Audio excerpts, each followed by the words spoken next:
From the Standing Stone Farm Studio right outside downtown Nashville, it's time for the most ridiculous sports podcast in the world. So sit back, relax, and listen as Bobby Butler and Brandon Bond crack open a cold one and talk all things hockey, pop culture, and complain about everyday situations. It's the Pucks Out Podcast on the Penalty Box Radio Network.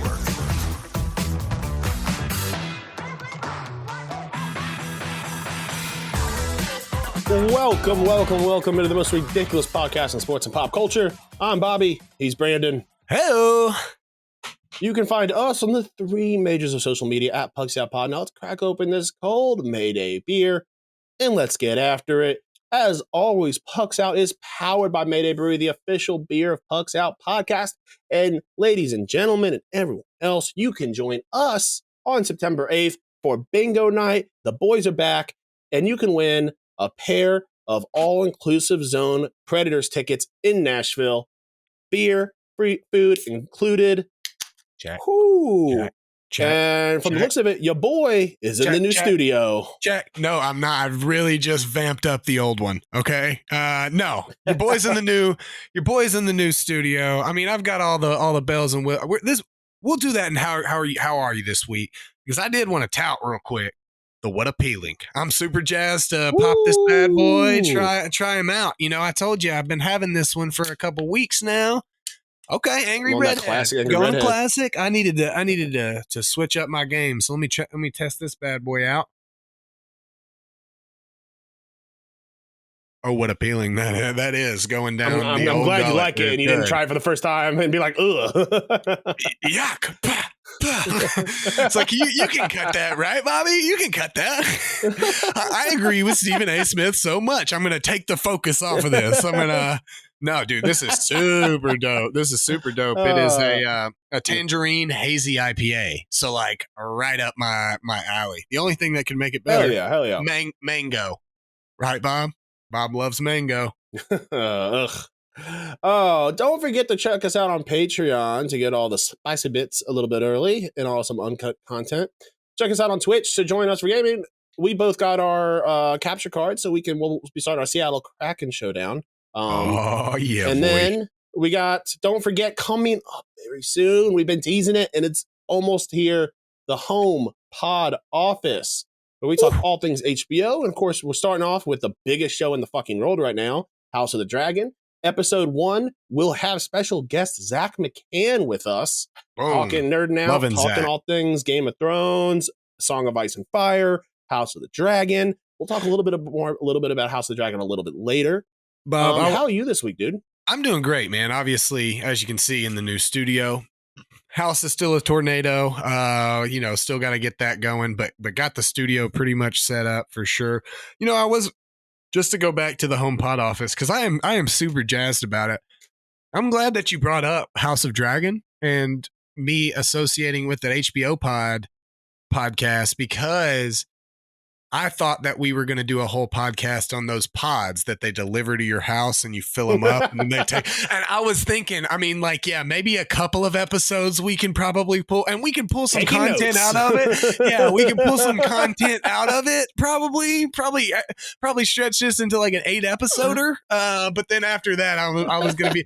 It's a mini series. It's a mini series. It would be a mini series, but then we could just eclipse ourselves, and then we're reviewing U-Haul. We're reviewing Ryder, like what's the best deal out there for your time and money. We get Zach McCann on all hyped up and he's like, so let's talk a little bit about tools to make moving a little bit easier. All right, so we're like, all right, Zach, the Heir of the Dragon. That is what the specific Charlotte pod office calls the hair of this doll, a dragon doll in their thing. That's why we named it number 1. It's the most famous pod office. No, but I'm obviously super jazzed to be here. I mean, look at this little mouse, bro. It came with the studio. That's Iron Man right there. As it came with, I came in. That was just sitting in the middle of the floor. They said, "Hey, there you go, buddy. That's all you." Got some soundproofing in here going on. I got the family campaign picture here. You can't see it really. I don't want to mess with the camera right now.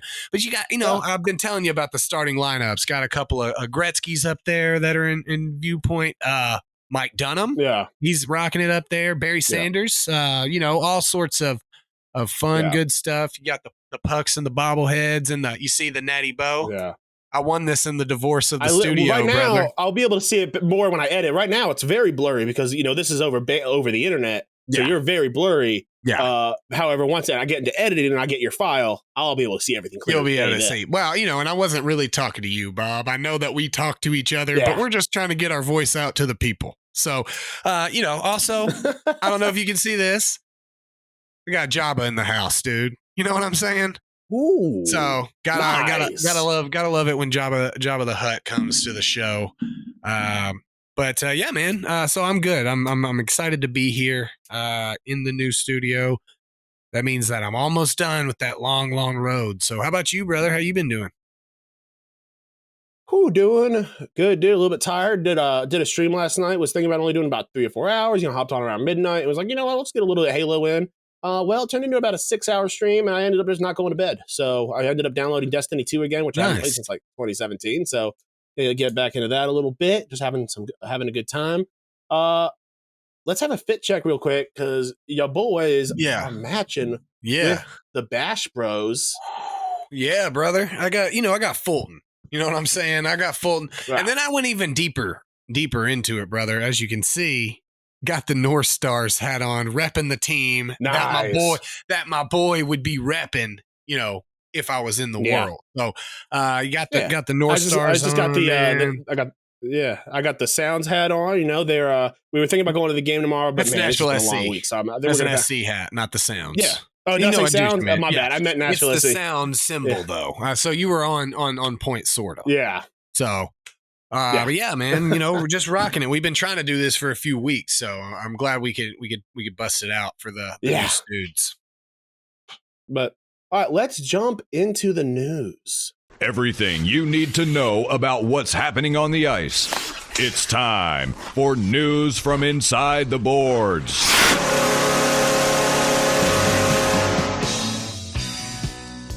Mike Sullivan signs a 3-year extension with the Penguins.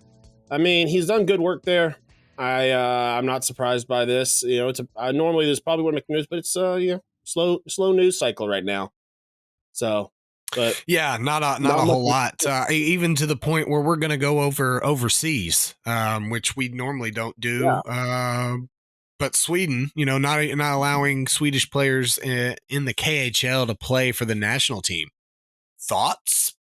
Doesn't affect a whole ton of folks, but I'm sure it does for their national. I saw a list of the players there's about 6 players that it affects, and I think only 2 of them were realistically options for the national team. So I think this was a stance that they could take that sent a message, but didn't really negatively affect the team that much. Yeah, Sweden being right there in that zone, though, I don't think they really care how it affects them. Obviously this is someone that's been threatening them and is right there at that brink. I think it's the right call to make. Yeah, absolutely. I think it's something that they I would like to see some of those other European countries follow suit. Finland, and I'm not sure that any has. To be fair, I haven't researched it, but I think it's the right call too. Definitely, that's something that they're over there getting paid a lot of money, and a lot of folks are suffering. So that's definitely a good stand you can make to some of these guys. Yeah. So that's about it for Inside the Boards. Let's head to Outside the Boards. Now that you know what's happening inside the boards, time for the rest of the headlines with news from outside the boards. Saw this morning, per Adam Schefter. So his sources, anonymous sources within the Tampa Bay Buccaneers, say that Tom Brady has made the final roster cut and is the likely starter in week 1. I know that he was sweating. His family's got to be happy. He can food on his family's plate yet again. Yeah, I don't know how happy Sweating so they're much that he took about a month of personal time off from training camp just to clear his head a little bit. I don't think that his family will be happy because, to be honest, like, he can probably keep buying that garbage plant stuff that he buys. And now, like, if he would have got cut, then maybe they have to slum it a little bit. Like, all right, we got to eat hot dogs. We got to eat Spam. Bring that family kind of back into the fold of middle America. That's all I'm saying is, I'm just surprised he made the roster is all. Okay. I didn't think that he, I mean, to be fair, he is of the adults in his household, he is the lowest earner. So he's already slumming it. So that should tell you something. That should tell you something right there, is that the man doesn't care about his craft at all. I mean, this is a guy that'll leave you high and dry. Yeah. I mean, what is he, Brett Favre? Okay. So Adam Schefter, hey, but there's one thing. I mean, at very least, I believe the report. Adam Schefter knows his stuff. He knows that. Wouldn't that be crazy if this is the report that kills his reliability? If like his joke tweet just somehow's wrong, and then all of a sudden, right, and then all of a sudden he gets cut. Bowles has had it. He's sick of it. I don't need you, Tom Brady. I don't need any of you. We're bringing back Jameis Winston. Okay. I can win with Jameis. All right, buddy. Ohio State is favored this Saturday over Notre Dame by 17.5 points. Marcus Freeman, head coach of Notre Dame, was not happy about it and voiced his agreement about it in a press conference. And, I think it is unlike classical Notre Dame to be doing that kind of thing. But at the same time, you've got to have something. You've got to get your players involved. This is a new generation of kids who these kids look at Las Vegas lines. This gets them, that's a huge spread for a number 5 versus number 2 team. Listen, I think Ohio State runs the gambit on Notre Dame, and I'm a huge Notre Dame fan. I will be happy if Notre Dame is competitive against this Ohio State team. Absolutely. If somehow there was some miracle and they upset Ohio State, right? Holy shit! Will that, because all over the place. I've been seeing all over the news for the past 4 weeks about how Ohio State is the team to beat. That they are without a doubt far better than Alabama and all these other teams. And I'm just like, we'll see. Until you do it, I'm not gonna believe that you're better than Alabama until you do it. We've been hearing this for years now, and it's been almost 15 years. It feels like Alabama has been the team. Yeah, and they're still going to go out until I mean, they're going to go out and play a Big Ten schedule. They're going to. This will be a good win for either side of the program. Ohio State is a perennially a powerhouse in football. I don't know that they're going to be the best team ever. They're going to get ranked higher because of who they are than I think their football team will necessarily allow. A lot like Notre Dame does sometimes, But I mean, you're right. If you truly believe this is the number 5 team in the country, 17.5 points is a whole lot. Which one is right? I could go. I see myself going and buying a point, 16.5 for Ohio State. I think that Notre Dame could absolutely cover on this game. I don't know. I mean, I'm with you. I think this is a rivalry. I think the win chances are a lot lower, but I don't know. I mean, 17.5 points is a lot of points. I don't hate it either. As long as he is, as long as it's contextually correct, like somebody brings it up to him, I don't think that he's in the wrong for going off over it. I think it's a little, I think my thought process would be different if he just came out and called a press conference about it or walked out and just started talking about it. Somebody asked him in a press conference what his thoughts were about this point spread. Yeah. I mean, what a stupid question. What a waste of this is a slap in the face too. Well, and that point spread is a slap in the face to a number 5 versus number 2 team. Like right. Yeah. matchup. I mean, it's obviously you're going to be mad about it. It's a waste of a question sitting there in front of that head coach. Yeah. So you can try to pick his brain a little bit. Are and you upset the worst part that is you're not favored more? And one of the worst things is, this morning I'm watching a bunch of the pundits, and this was, I respect Paul Feinbaum. He's an amazing analyst, and knows what he's talking about a lot of times. But apparently, when it's not in the SEC, he doesn't know what he's talking about. He's talking about how Notre Dame should be ashamed that they scheduled this matchup, that they should be playing a team like Mercer for their week 1 matchup. I'm sorry, man. It was like 2 weeks ago. Your biggest issue in Notre Dame was that their strength of schedule was bullshit, and they don't play anybody. So here they are scheduling in week number 1, the number 2 team in the country, and you're giving them shit. This is what Notre Dame has to do. This is what we've been saying for years. They have to schedule, and they can only play who they can play. And Ohio State, I mean, that's one of the best teams you can play right now. You're coming out the gate swinging. I absolutely. I mean, you more so than me are a big anti-cupcake game. And I also am as well. I understand why teams do it. More, I can wrap my head around it. I understand the importance of it. I don't want there to be no cupcake games. I think there should be less, and definitely not in later parts of the season. I don't like it when it's towards the end of the season and they're still having cupcake games. Yeah, but no, for sure. I think that strength of schedule is important, especially for those teams outside the SEC right now. All SEC teams, whether it's true or it's not true, can tout that we're playing in the best conference against the best teams week in and week out. If this team or this team or this team was playing in any other conference, they'd be running it. They'd have a week's strength of schedule. But other teams, and especially Notre Dame with no conference championship to fall back on, they have to do this. They have to do this if they want to win national championships. And there is nothing, nothing else that a program like Notre Dame wants to do. There's nothing more that you can do but win national titles. This is what this program is bred for and has done their entire life, is they play big games. And also, one thing is that, let's be honest here, Notre Dame is not realistically in the national championship spotlight. They are in a major bowl spotlight.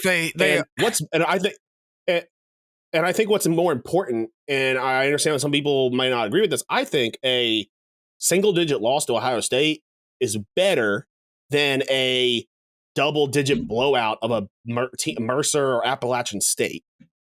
The record matters in college football, but I think that 100%.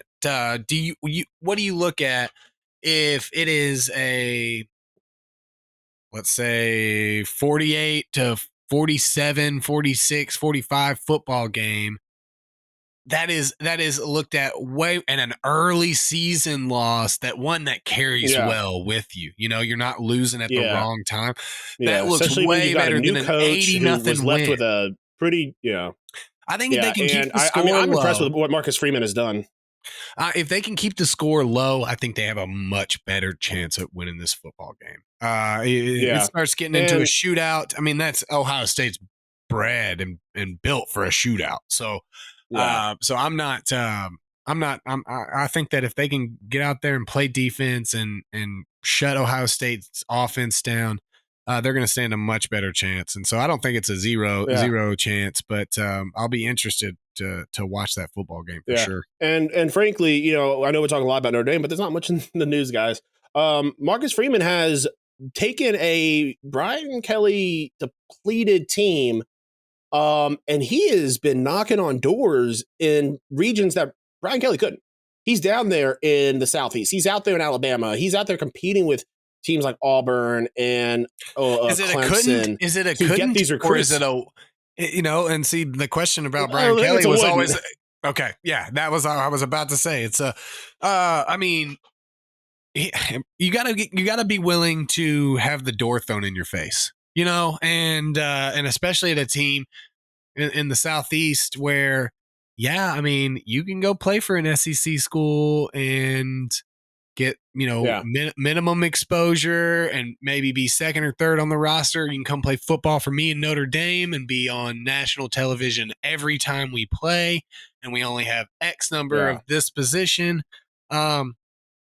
It's a good sell to a kid. If you can sell Notre Dame appropriately to a kid, And You can I get think a some lot of it recruits. also is that Brian Kelly walked around with the gravitas that Notre Dame had in the 70s, 60s, 70s, and 80s. Yeah. They've lost that gravitas. They're Give still it Notre up. Dame. They're still a blue chip team. Give But it up, old now man. you've got what I believe is the first, I believe the first black head football coach in Notre Dame history who is going to go knock on doors. He's going to be able to relate to these kids. He's going to be able to say the things that these high school kids need to hear to want to come play football. They don't want to hear about a lot of the tradition and stuff. They want to hear about the stuff that gets them. They don't want to hear about, back in the 60s and 70s. They want to hear about what they're going to be able to do for the team. And I think Marcus Freeman is killing it with recruiting. Absolutely. Brian Kelly was Nikon. Okay. Nikon absolutely refused to go to digital. They're like, no, film's the way of the world and will always be. And it's just not anymore. Nobody cares about your name anymore. Nobody cares about Nikon or whatever or anything. Just give me the truth. Give me what is. And looks like Freeman's doing that. And that's what Notre Dame needs because they got the money. They've got the contract. They got the TV. They got the exposure. They've got the name recognition. It's frankly quite amazing that somebody hasn't gone in there and been able to do well there. It's got everything that you're supposed to need in a football program. So, good luck to him, obviously. Unless it affects me personally or my teams that I like, I wish him the best of luck. If it does affect me, then I hope that he crashes and burns. No offense, sir. I hope he has a obviously I'm biased, but I think Notre Dame being good. I'm biased, but I think Notre Dame being good is good for the sport of college football. It gets eyes. Because you have college football fans that'll watch anything, but then you've got an entire section of people like my family who are Notre Dame fans, and they watch Notre Dame games because they like NFL and then they like Notre Dame. There's a lot of people like that. And you won't be able to pronounce the wine that we're drinking while we're watching this Notre Dame game. I know the type, Bobby. I know the type. No, but anytime you have any type of programs like this, as much as it despises me, in my heart, I don't know if I phrased that correctly, but as much as I despise saying this, Alabama football being good is good for college football. As much as the 90s were great for me and them being bad is awesome. It's great, but it's not good for college football to have those blue chip programs. Duke, Kansas, UNC, it's better for college basketball when those teams are good. So that's just the way it is. That's kind of the tradition. It's like the Yankees being good. I hate the Yankees, but when the Yankees are good, it's good for the sport of baseball. It's good. It just is, you got those teams, those visibility. And and the NFL, the Dallas Cowboys are good. It's good for football. It'll never happen, which is, I guess, explains why football's been so bad for forever. But hey, if I can take a shot at the DCs, I'm good with it. Even though I do have an Emmitt Smith, right up here, up above. So, what a great segue to take us into our main topic for the day. We're talking the NFC and AFC South. So let's jump straight into it. Talking first, the Houston Texans. I've got some write-ups here. Feel free to jump in, and feel free to jump in the comments if we're talking to your team or a team you hate, and to give us your opinion. I'm not going to jump in, Bobby. I don't do that. I said I don't do that. I don't jump in. Okay. Houston Texans, the Houston Texans, not great. Their best player, Laramie Tunsil, could be traded away this season. They're not going to be good. I don't think they're going to be good. I don't have much hope for them. I think they finished below the Jaguars this season. In terms of long-term success, I agree. I do think that they have some intrigue. Excuse me, the Tangerine Hazy IPA coming straight back up. Not in a bad way, like as a burp, everybody. As a burp, I wasn't going to spew, okay? As in so good you want to taste it again. It's so good. I was like, just drink it up. But they do have some really intriguing fantasy options in particular, but some talent there that can actually make a difference in a season. I mean, you still got Brandon Cooks, perennially a top 12 receiver there. Davis Mills did not have a horrendous game, have a horrendous year last year. Damian Pierce, that's a bright spot there, a 4th round pick coming in and looking like he is going to kind of take that over that role there. Marlon Mack just got cut. So, I mean, that really all but ensures that that's Damian Pierce's job. Nico Collins is a guy that I'm really intrigued about on the receiver side. I think the biggest thing is that will make everything that you've said more correct than anything. Defense. The defensive side of the football is going to be a pretty big weak spot in what is arguably a tough offensive division. So I mean, it's, 7 football games. I'm sorry, 6 football games of their 17 are going to come from these other 3 teams we're about to talk about. And one of which is maybe not super exciting in terms of win factors, but definitely have some offensive weapons of their own that they'll be able to counterpunch with. So overall, I'm in total agreement. I think that they probably need to move Tunsil, though. I think that's a really good point. That he may be out of there. I think they can get something in return for an asset that they're not really needing. I mean, at very least, they're going to get a new gas mask in the locker room. So, you don't remember that the draft day? All right. You don't remember Tunsil on draft day? Yes. In the video right before the draft of him gas masking. I remember the video. I couldn't remember who it was, but I remember that now. Yeah, he dropped all the way to it caused such a big. It was such a big thing. He dropped to Which 8 is to pick 8. Yeah, I know. It was because he was almost as sure of a thing as like Joe Thomas was, So, But yeah, let's move on to a personal favorite of mine. Yeah. So I'm gonna ask you, Brandon, a couple questions that I want you to answer. Yes. About the Titans. Is this team sustainable? Can I get a definition? Like, what do you mean by sustainable? Do you think that the success they've had the last 2-3 years, does that continue? Does it get better, or does it get worse? I think I think that's a really tough question in terms of it's obviously I don't think that they're going to be the number 1 overall seed if that's what you're asking. But I mean, I don't think they're going to. How about this? I don't think they're majorly regressing. How about we come back to this question? Yeah. Okay. How about we come back to this question because I have some other questions and I think it might help answer that first one. Okay. Can Derrick Henry stay healthy? Yeah. Do you think Derrick Henry stays healthy this season? Yes. Yeah. I think that he can. Do I think that it's 100% impossible for him to get hurt? No, it's the NFL. This injury last season was not a workload injury. It was a freak injury of getting your foot stepped on. So I think he absolutely has a very good chance. He did not look bad in that playoff game that we saw him in. He looked underutilized and quite frankly, the coaching looked outgunned in that playoff game, but I didn't think that he looked like he was not healthy. So no, I absolutely think he can stay healthy. Okay. Is Robert Woods and Trayvon Burks as good as AJ Brown and an AJ and Julio Jones? Yes. Yes. Okay. I agree with you on Derrick Henry. I think I disagree with you. I like Robert Woods. I like Burks. I think AJ Brown is a different monster. I think the gap between them is not much. The variance, I think the age works. My opinion, the variance and the injury plagued games and seasons that AJ Brown gave you are not. I mean, obviously, I could be wrong if the assessment of Traylon Burks is wrong. But overall, I mean, sorry, Traylon, not Trayvon. Yeah, Traylon Burks. I mean, Julio Jones was great when he was on the field. AJ Brown was fantastic when he was on the field. Traditionally, Bobby Trees has been a pretty solid guy there for you.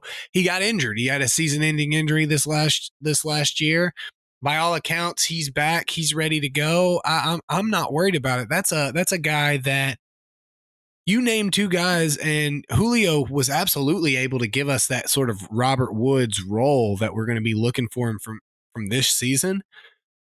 But he wasn't there enough. I mean, the games that he was there was great, but he wasn't there enough. I think that if Traylon Burks can come out and be healthy, or even give us a AJ Brown-esque rookie season, they're gonna be fine. So yes, I agree that that they are a better tandem for our team long term. I don't that's that specific to that question. Okay. I don't know if I'd say yes to more explosive or better playmakers, but the opportunity is there. I'm not as down as I was initially. Yeah. So it sounds like from these questions that you think that this team can sustain what they've done, or maybe improve. I don't think you see them regressing. And I agree. Can't really see them. I think they sustained that their past performance. As long as what you mean by sustain doesn't mean that they have to be the number 1 overall seed in the okay. Yeah. So that was more of my question, was like, yeah, I mean, if they get the number 2 or number 3, I'm not worried about it. I'm honestly probably feeling better about it. I think that not always, but those teams that get the bye, that's hard to get out of the flow of playing football, especially when, obviously you can get some people healthy. But Cincinnati came in man on a mission last year, and I think that's really hard to overcome from a good wild card team. Yeah, and they were the conference champions. I mean, that was a good Cincinnati team. Yeah. So I absolutely can. I think that they're going to be good. That being said, I guess you could argue that I think that there's going to be regression in terms of, I don't know that we may even win the division. So I mean, listen, the Titans could decide to tighten it up at any moment and fall off the wagon. I mean, it's the Titans. Well, it's more of the what we have in the head for our head about the Colts, and the obvious improvements that the Colts have made. Why would I talk about that when we can talk about it in just a second? So right now, let's do it. We're moving on. The Colts are now. I think this is a team that can be sneaky good with Matt Ryan. They missed the playoffs last season by not being able to beat a bad Jags team, and I think that they're hungry and they want revenge. This to me is the only true competition the Titans have in their division, and I think this is a teams have to be careful about. And you should never underestimate any opponent in the NFL, but the Colts, I think they're going to be dangerous this season. I mean, I would even like to phrase what you just said a little bit differently. I think that the Titans are the only team that the Colts need to be looking out for. I think that this is the Colts division to lose right now. Matt Ryan, Michael Pittman, Jonathan Taylor, and a really, really strong defensive side of the ball. New rookie and Alec Pierce. I am not. I mean, I think the odds are on my side. I think it's like minus 180 something at this point to have picked them to win the division. So I mean, I'm not even going to go throw any money out there. I may throw a little bit on the Titans to win it. Yeah. But no, I mean, this is the team. This would be my pick to win the division. I hope I'm wrong, but this will be my pick to win the division. The Colts are too good. Matt Ryan still has a lot left in the gas tank, and they were able to do what they were able to do with, like you said, Carson Wentz, which is, not a horrendous quarterback, but he ain't getting the job done for sure. He's not winning a Super Bowl type of deal. So yeah, I agree. I mean, I agree with you. Yeah. All right. So to wrap up the NFC, the Jacksonville Jaguars were left in a destructive wake from Urban Meyer. However, he's not there anymore. So they'll at least be better. So there's some promise for Jaguars fans that you don't have Urban Meyer. Even if you win 0 games, you're already better. Okay. Yeah. You're already a better team. I sat here probably about, roughly about this time last year, about a year or so to date, I would imagine, and tried to warn everybody, Shad Khan, the Jaguars fans, this ain't going to go how you think it's going to go. No one listened. No one listened to your boy. That's sad. I mean, that's very sad. I think they're in a much better spot. I don't hate, Trevor Lawrence and Travis Etienne. They're together. I think Etienne was a bad pick. They didn't need that spot there, but James Robinson can still be be there for a good 1-2 punch. Christian Kirk, super undervalued, a really good receiver. I think he's going to do some damage there, and a team that perennially has some great defensive talent because they draft so high in the drafts so often. So they have some great defensive players. I mean, I think that I don't know if what we agree on the pecking order right now, but I think it's Colts, Titans, Jaguars, Texans is what I agree. I'm predicting. So, I think it's Titans, Colts, Jags, Texans. Okay.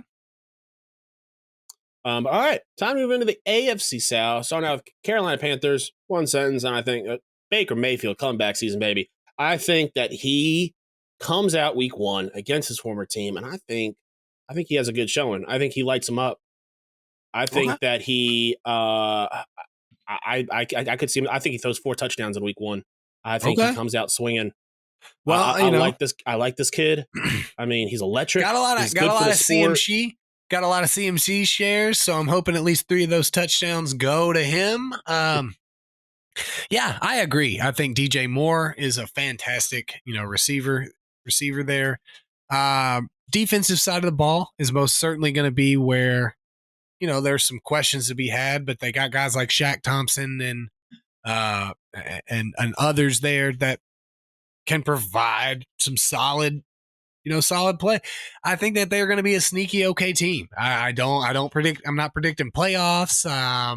But Baker Mayfield, if anybody, as a quarterback that's moved into a new spot, that was kind of left for dead, I should say.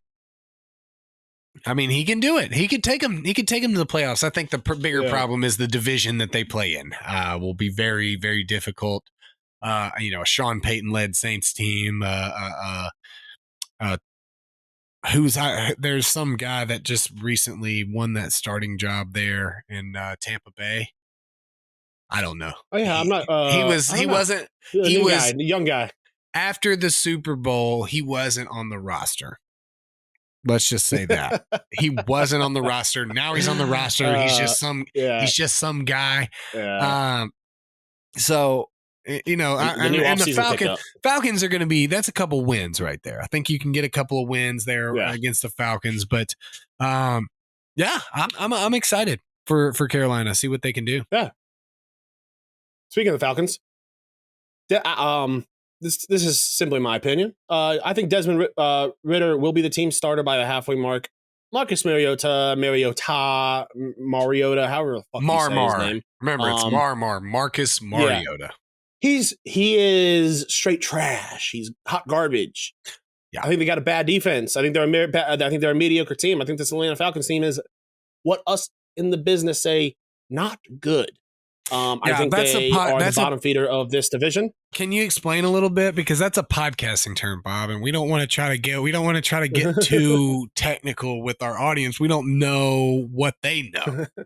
So when something good happens, that's the opposite for Atlanta. Okay, I'm there. I've got it. Okay, all right, hold on. So what you're saying is this is gonna be like the most recent Atlanta Super Bowl for the Falcons this year. Yeah. It's going to be bad. Okay. Except it won't even start good in the first half. It'll be bad all the way through. Good. It will never be good. It will just be purely second half of football. I really agree with all of that. I mean, Calvin Ridley's still sidelined. Not a lot to be excited for. Cordell Patterson, that's a guy. Kyle Pitts, that's a future piece right there. So, no defense. Whenever they eventually trade him, he'll be great in fantasy. Not a team that I am really worried about as a potential option to win this division. I've pretty much hate to say this. This is worse than even agreeing with Stephen A. Smith. But yeah, I agree with you, Bobby. I mean, you had a pretty decent write up. So not going to argue. I'm going to just simply say prayers for Atlanta and, say, hey, sorry, buddies. You guys are bad. All right, heading down to the Bayou, the New Orleans Saints. The only thing I don't hear is when Michael Thomas plays, they are an offense not to be messed with. Jameis Winston will drop a lot of interceptions, but he can drop a lot of TDs. I like the Saints. I think they'll be competitive. I don't think this is a Super Bowl team. It's not a contender, but I think this is a playoff team. And I think that they're going to be fun to watch. And when Michael Thomas plays, it's good for the sport. I mean, I would love to see a Jameis Winston, Michael Thomas, 16-game connection, 17-game connection. Yeah. I don't think we're going to get it. I think one or two of these guys, I mean, Michael Thomas is not interested in playing football. That's just the way I'm seeing it is everything is, yeah. Oh, I'm sitting out for this. I'm sitting out for that. I think that the New Orleans Saints are the second best team in this division and will get that second spot because of Sean Payton. Yeah, we never got to see a full year of Jameis Winston. He threw a lot of interceptions because he threw a lot of deep balls because their secondary was trash. They had to score a lot of points. He will still throw a lot of interceptions. I do not want to, I don't want people to hear what I'm not saying. Okay. But the year he threw historically high interceptions are a little bit of a different situation than when you have Alvin Kamara and potentially Michael Thomas and Jarvis Landry, a reception machine that got moved in there. I'm always, especially fantasy wise, always high on Jameis Winston. I'm interested to see if he's healthy, what he can do this season for a full year with Sean Payton. Yeah, but all right, now Tampa Bay Buccaneers. Tom Brady will be a monster yet again. He'll lead the league in most stats yet again, and their offensive line is stout. This is a contender. I think there's no way around that. This is Tom Brady is doing. I think that we have started to get accustomed to hearing, at his age, but I think that it needs to always be said what he's doing at his age is absolutely insane and something I don't think we'll ever see again. And in every year he continues to do it. It's as surprising as it was the year before. And also I would like to say to a bunch of people that big at his age argument usually is when he goes to some scrappy underdog, some old guy goes to some scrappy underdog team that's garbage and doesn't have Mike Evans and Chris Godwin and Leonard Fournette and Julio Jones and all of these massive weapons that, look, man, if you and I toss the football up in the air, Mike Evans can go get it, so like, and I'm not comparing us to Tom Brady. We're naturally better talents than him. We just chose to go a different way. We chose to use our voice. Okay, Tom. This is a really good football team. A team that I think will. You do know he also has a podcast, right? Yeah, because he is garbage. It's probably some dumb stuff over like plants or something, man. I don't care about him. He used football as a gateway to become a podcaster, where we just went the hard route to do it and just did normal things and became podcasters. See, think about it. How much of the percentage of our income is needed to do this? A lot bigger percentage than his. Okay. Yeah. It's no big deal for him. He's like, hey, should I pay a bunch of people to come in and soundproof an entire room for me because I just have an extra room laying around? Yeah, I should do that. That'd be sick. Yeah. That'd be awesome. So Tampa's going to be good. I don't think they're a Super Bowl contender, though. Okay. I think Bruce Arians was a difference maker in that regard. So, I think that it's still hard for me to ever truly count out Tom Brady from. I'm not counting them out. And doing. Not counting them out. I'm not saying they can't win the Super Bowl. I just generally don't think they're one of the contenders that I would put money on. You know, I mean, I'm not saying that they can't. They absolutely can. I think a lot of it is biased because if I were to look at this team and just not look at any of the names on the roster, I wouldn't say they're a contender. But when you see that name, Tom Brady, I think naturally it's hard to say that he's not making that team a contender, especially like you said with the weapon. He has these weapons that he has. Used his pure force of will to keep them there and keep these guys from leaving, which I think is amazing. I will things into the universe, okay? All right, and so that's plain and simple. I'm just going to say that to you. I'm saying Tom Brady and the Tampa Bay Buccaneers are not contenders, okay? They may be. They may be contenders. I'm not saying 100% that they're not. I'm just saying they're not. They're not contenders, and they're not going to win the Super Bowl, okay? So you heard that, universe. You heard that in the new studio, all right? Not winning the Super Bowl. I don't have any Tom Brady starting lineups, mostly because I stopped collecting them by the time he was, would have been one. But you can imagine that I probably would have bought him, and I probably would have put him on this dumb wall if I would have had him at the time. Yeah. But all right, that wraps up the South Division. So let's move into Joke of the Week. The Weird. Corey Perry. See, I don't like that. Wild. I think the first read was a good one. Now I'm overthinking it. Outlandish. Each sixth chick sat on a stick. Little tongue twister. And downright dumb. You're kidding me. It's time for the Joke of the Week. This one's a big old oof. Apparently, the news of World War II finally reached a small Oregon town 80 years later, as the Oregon Geographic Names Board met last week to consider proposals to possibly rename several geographic features in several Oregon counties. Primarily, Swastika Mountain is under consideration to be changed. Hey, you can't be changing. I don't know what took them so long. Stop talking. You can't be changing history, Bobby. All right. That mountain has feelings and friends and family. All right. And so you just change and Swastika Mountain. All right.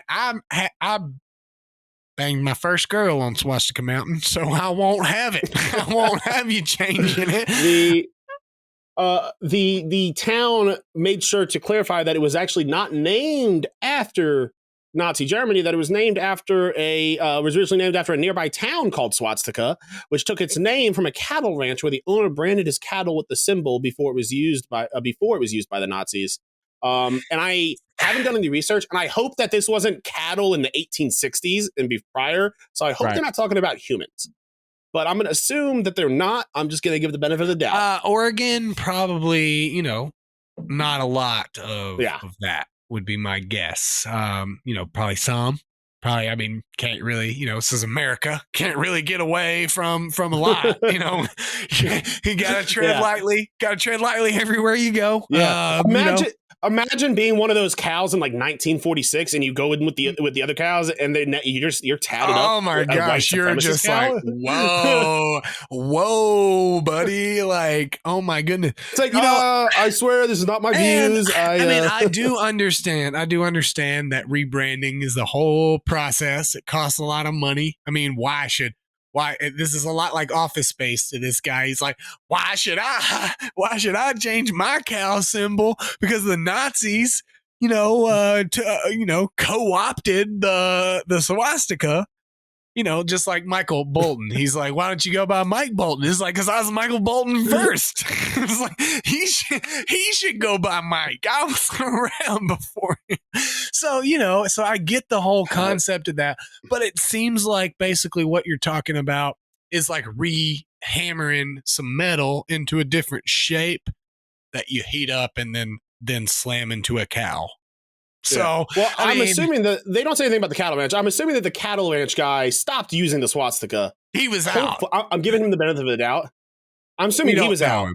But the fact that they didn't just rename a mountain, which is purely just paperwork. Yeah.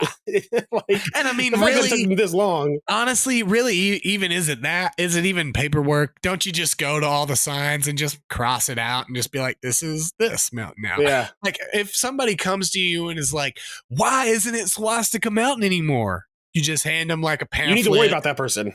Yeah, then that's boom right there. We can put him on a watch list. That's a great way to get your watch list made in that town. And then boom, you give him a pamphlet, and then he either like reads the pamphlet, he's like, oh, might be. Yeah. And then he goes away, and then you're like, okay. Yeah. Cross him off the wait list, just like Steve Buscemi in Billy Madison. As soon as they're like, oh, okay. After they read the pamphlet, then you just turn around and you just right off the board. Yeah. I know you were making a joke when we started this about, can't fight tradition, but I'm sure if we go to the Facebook comments of this news article. I was making a joke. Bad. It's real bad. I was making a joke about things that I really thought were probably being said. Like I would probably bet like a good like $500-$600 that almost 90% of everything I said was like said. Not only said in some sort of way, but verbatim what I actually said. And the word, and they use the word woke 30 times. Oh, yeah. I mean, yeah. I in my general, life have never even used that word as a general phrasing. I am, the people that yell about people always wanting to be woke are really the only people I ever hear saying. Yeah. So, I mean, it's just one of those things. It's like I could have been, I was trending towards 3 weeks of not hearing it, guy on the internet, but then you bring it up accusing me of saying it. So like, I don't know what you're talking about, buddy. So, there is I'm in a couple, tattoo Facebook groups, and one of them is like Norse traditionalist tattoos. And a long time ago, hundreds and hundreds of years ago, the Norse, they used the swastika before it was the Nazis. Well, guess what, guys? Like almost everybody in history the Nazis co-opted it. Like, and so I see people on there who get big swastikas tattooed everywhere, currently getting that tattooed, and everyone's like, they're like, what? It's not, I'm not a Nazi. And everyone's like, yeah, you're like, that is like, fine. I do understand, but it's like having to. But if I see you across the street, you have a swastika tattooed on you, I'm not going to assume that you are a Norse traditionalist. I'm not asking. You're a different kind of traditionalist. Yeah, and exactly. Sometimes you just got to cut your losses. If you have to explain that it's not, then it is. Okay. If it just is, man. It turns out like, if you cut yourself and you go, what would you ask your wife for? Hey, I cut my finger. What do you have I assume a Band-Aid? Yeah. Well, Band-Aid is the brand of, bandages is really what it's called as a bandage. And we call it Band-Aids because like Band-Aid won. Okay. They just won, bro. Like they took it over Sharpie. Well, that just means like that felt tipped marker, but like Sharpie won the game, marker, dude. They won the game. And so, like, dude, Nazis, look, unfortunately, the only thing that they won was this. They won the symbol. They got it. Yeah. And that little baby mustache. Well, they got that, too. They got the baby mustache and the symbol. Well, Michael Jordan maybe showed some competition with the mustache game. Wow. with the Hitler mustache. I even said Michael Jordan had a Hitler mustache. So the fact that I called it that. Exactly. Well, see, you've said it. Yeah. All right. No so you're allowed to wear a Hitler mustache and it will become your name mustache if you win 3 championships, leave for 2 years, and win 3 more championships when you come back. Yeah. All in a row.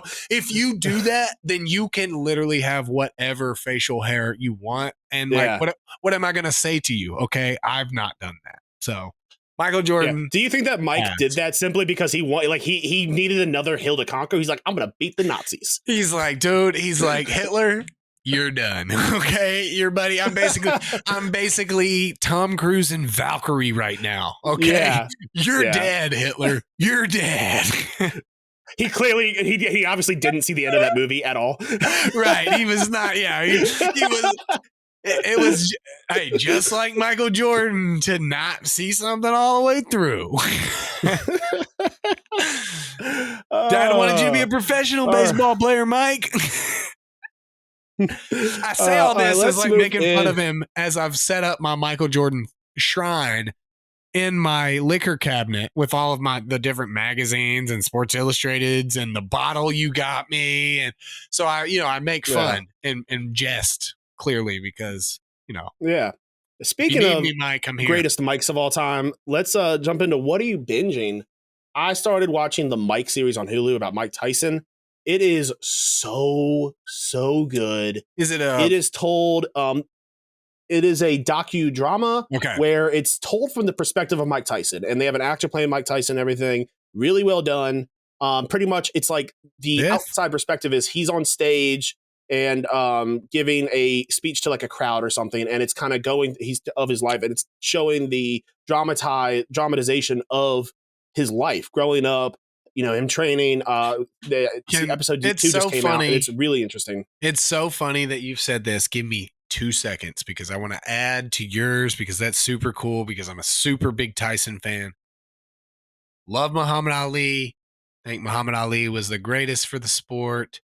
I think Mike Tyson's the greatest boxer of all time. I think it's hard to argue. I think we've had this discussion before, but give me just 1 second because I think this is super awesome. Okay, so my dad, super, had Sports Illustrated almost all his life, kept a bunch of them, gave me a few the other day when I was over there.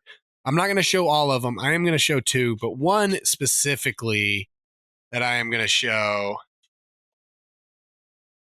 Nice. This is the first one because he had the one that was actually Kid Dynamite when he was like getting onto the scene and stuff.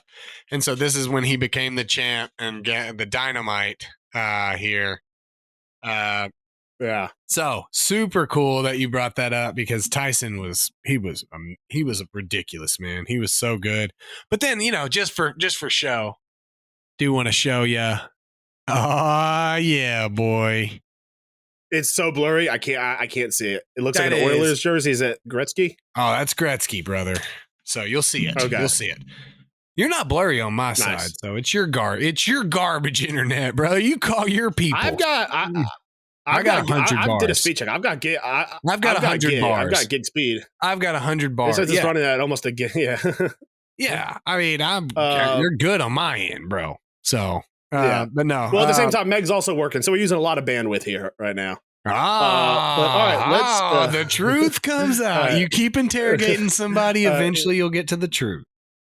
All right, what are you binging, man? Yeah, Big Brother 8.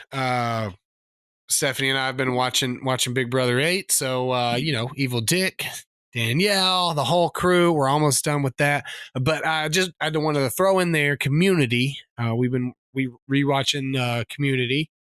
6 seasons in a movie. I don't know if you saw Dan Harmon coming out, but they're probably they're in talks about a movie. So I'm super excited about the Community movie. But nice. That's it, man. Yeah. Cool. Let's move into what's snapping your stick.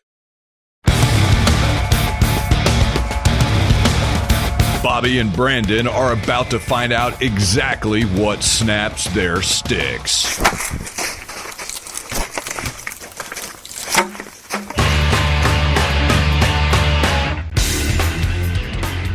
All right.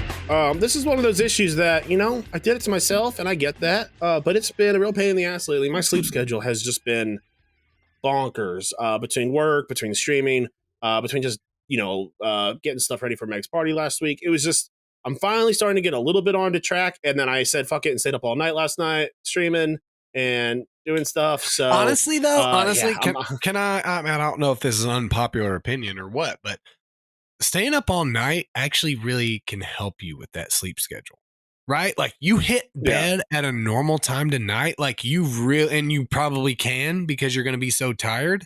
The biggest thing is... Well, the problem is I laid down this morning and fell asleep for a couple hours at like... Yeah, a couple hours ain't gonna... So it kind of fucked me up. Yeah. That ain't gonna mess you up too bad. If you can get to bed at a normal hour tonight, you can really self-correct. Yeah. So, I mean, you're at a crossroads here, Bobby. And, I'm not here to tell you what way to go because I don't really care about you or, your schedule or anything. But I'm saying you got a choice here. You got a diverging road.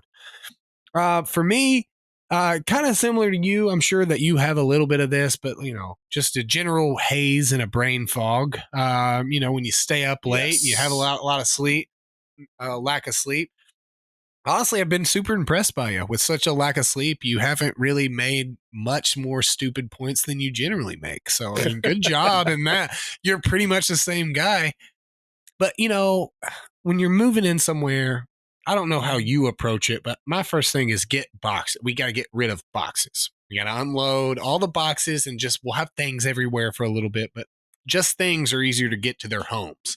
So when when you're like moving and you're like, okay, this is of importance to me. I need to know where you are. And you sit it down and you're like, I'm going to remember. And then 3 days later, you're like, where did I put that thing? I know that I remember. I know that I put it somewhere, but I cannot find it whatsoever. So that would be my current snaps my stick. But I'm getting close, bro. I'm getting so close.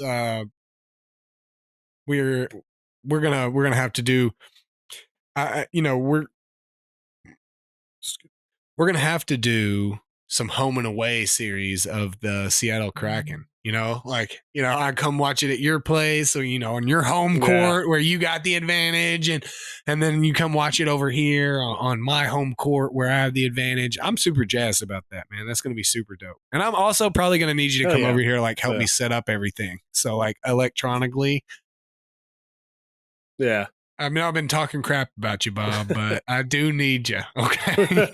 Despite what I say, don't listen to me, okay, Bobby? You're needed. You're wanted.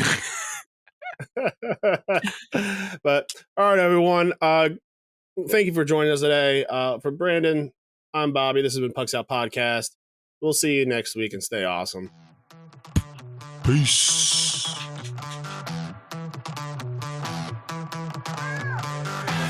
Thanks for listening to the Pucks Out Podcast. To see what other ridiculousness the guys are up to, check them out on Twitter and Instagram @PucksOutPod.